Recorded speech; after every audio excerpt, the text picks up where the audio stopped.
This example will show the groundwater between two streams. Here's a watershed in Wisconsin. You can see the streams here and the watershed boundary.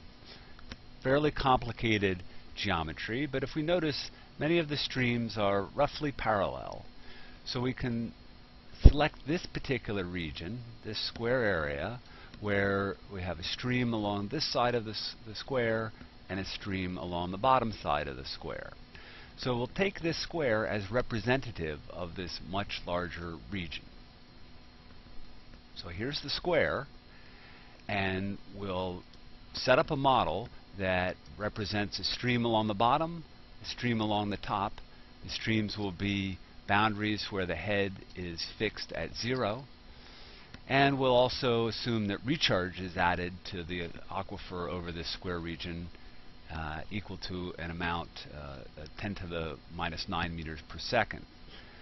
No flow along these boundaries, and the property hydraulic conductivity is equal to 10 to the minus 6 meters per second. So let's go to Comsol.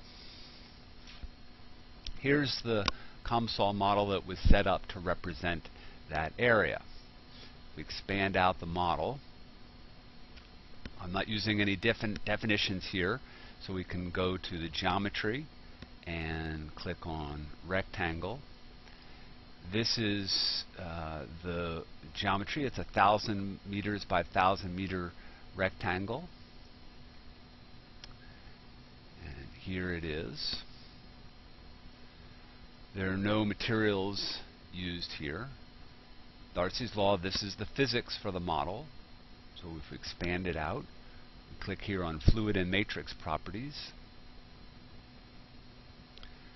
And in this case, I've set the density as 1,000 kilograms per meter cubed, the density of water, and the hydraulic conductivity as 1 times 10 to the minus 6 meters per second, the hydraulic conductivity of the area that we just saw.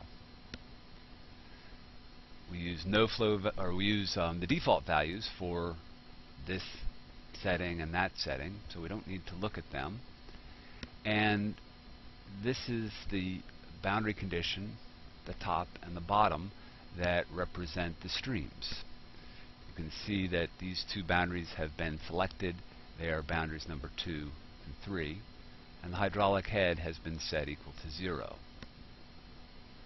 We use a mass source over the whole region to represent recharge.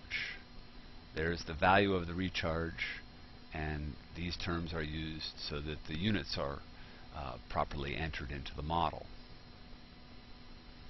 Take a look at the mesh. This is the default mesh. It consists of triangles.